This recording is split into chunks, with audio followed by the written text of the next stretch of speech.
Okay, we're ready to go. Hey guys, I didn't get to say hi to you all day. How are you?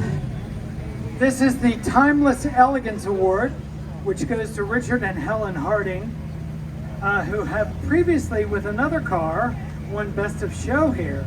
So it's nice to see you back. This is a 1928 Auburn 888 Speedster. You guys get to see this car from the best vantage point, which is on the side of the car. This was designed by Al Leamy when he was just in his 20s, I don't know exactly when. But E.L. Cord hired him. The Auburn Automobile Company of Eckerd, Indiana was a very staid and conservative company. They built very conservative cars. E.L. Cord bought the company after he was the manager there. He made so much money successfully selling their cars that he became the owner of the company. And this was his idea. He very much admired the Stutz Bearcat, and he wanted his own version of it. So he took the Auburn chassis with an 8-cylinder straight 8 engine and had Al Leamy do this beautiful design, which the car looks like it's moving just standing still. Just a stunning automobile. There was a boat tail rear end. It was available not only in 8-cylinder but also a 12-cylinder. It was the least expensive 12-cylinder sold in America. They were about $1,200, if you can imagine that. I don't know what else to say, but I love your car. It's just a stunning, stunning automobile. And these guys have done most of the restoration work themselves, rather than sending it out and writing a check. So congratulations. Beautiful car. Good to see you guys today. Thanks.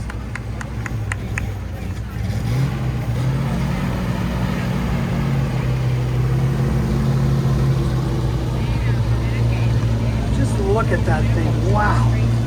What a beautiful car. And here's another thing, to think about. You could have walked into an Auburn dealer and bought that car. That was a factory body that they offered to their customers. It was not a coach-built car, but very cool at that. Next car is Spirit of the Concours, which is given to Joseph Hardy with a 1972 Volvo 1800E. This is the most collectible of the Volvos, to say the least. The design work on this car was done by Frua, F-R-U-A. Again, keeping in mind the American market, which Volvo was trying to crack desperately.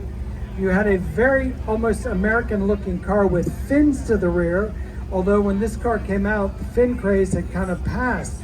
But Volvo built this car for a number of years later, including in a wagon version with a 2-door wagon with a very unusual glass backlight. Once again, these are very collectible. They have kind of caught on in recent years because of the most unusualness. The early cars were actually built by Jensen, J-E-N-S-E-N, in England, the bodies for Volvo, but they had very bad quality control issues with them, and they switched to building them in-house. Very, very cool car, and a car we don't often get to see. So congratulations on your special award, Spirit of the Concours.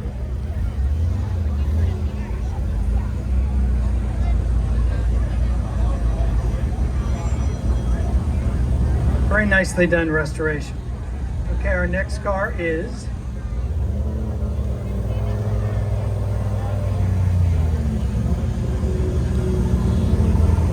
another very interesting car. This is Dirk de Groen with a 1957 AC Ace Bristol. This is the winner of the Speed and Elegance Award. Now this is a great car to talk about too, because if that car looks familiar to you, it should. This is the car, the AC Ace, that Carroll Shelby used to shoehorn a Ford V8 under the hood.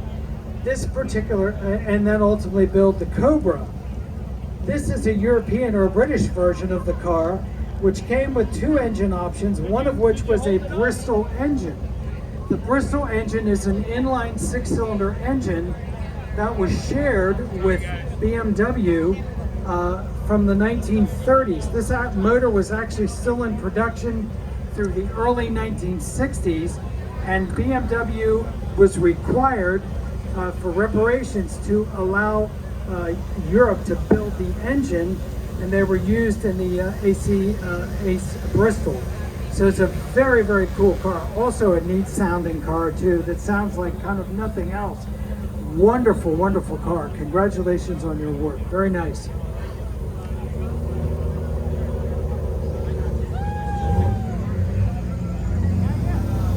Now you really see how much it looks like a Cooper from the back.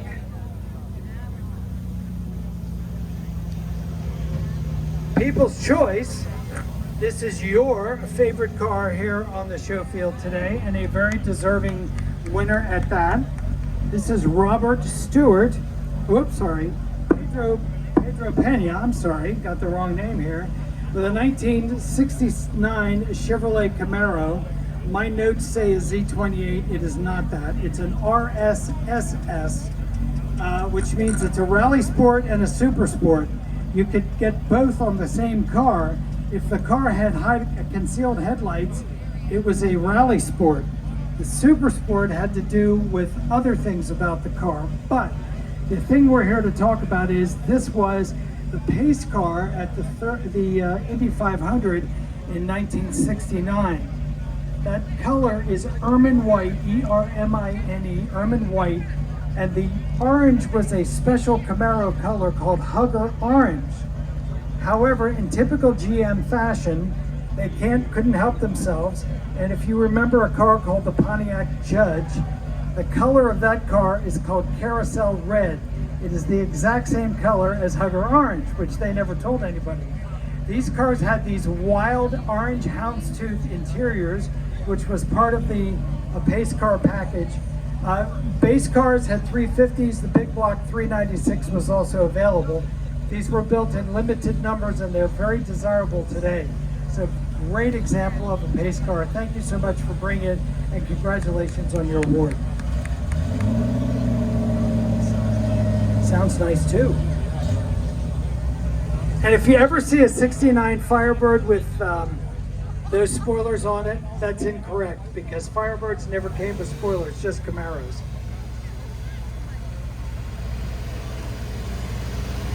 Winner of the Aventura City Council Recognition Award is Robert Stewart. This is a 1963 Chevrolet Corvette Stingray Sport Coupe. This is the first use of the Stingray name in 1963. The car went from becoming a pretty serious car to a very serious car in 1963. It was the only year that the car had a spine, or what they call a split rear window. There's a spine down the back window of the car.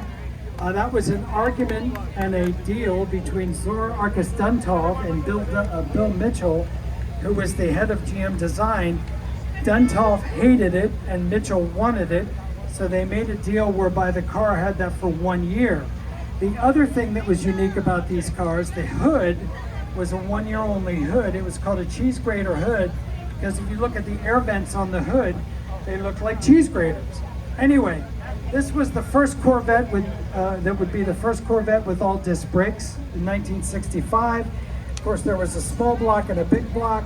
The design echoed that of the Mako Shark concept car, and very, very, very desirable amongst collectors to this day. Congratulations on your award.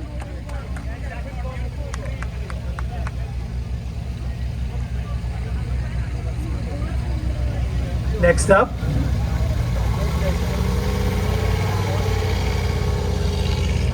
Howard, good pick. Yeah, right? almost done.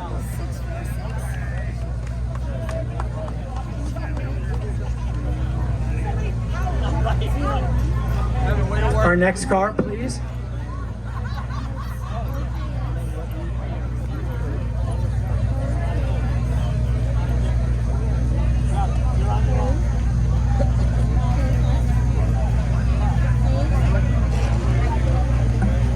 While we're taking a time out here, the lady in front of me is Kim Kamen. She's the assistant to everybody here, I guess you could say. And she has a lot to do with this event and making it happen. So if we would, a round of applause for Kim. The other people I'd like to call out is DJ Mike T behind me and John Sachs This is the fourth time I've had the pleasure of working with these guys. They are true professionals and a lot of fun, and they do a really, really fine job in bringing entertainment here to everybody today. So a big round of applause for Mike and John, wherever John might be roaming around. He's probably playing his horn somewhere. So, there he is. And they did not tell me that Pink was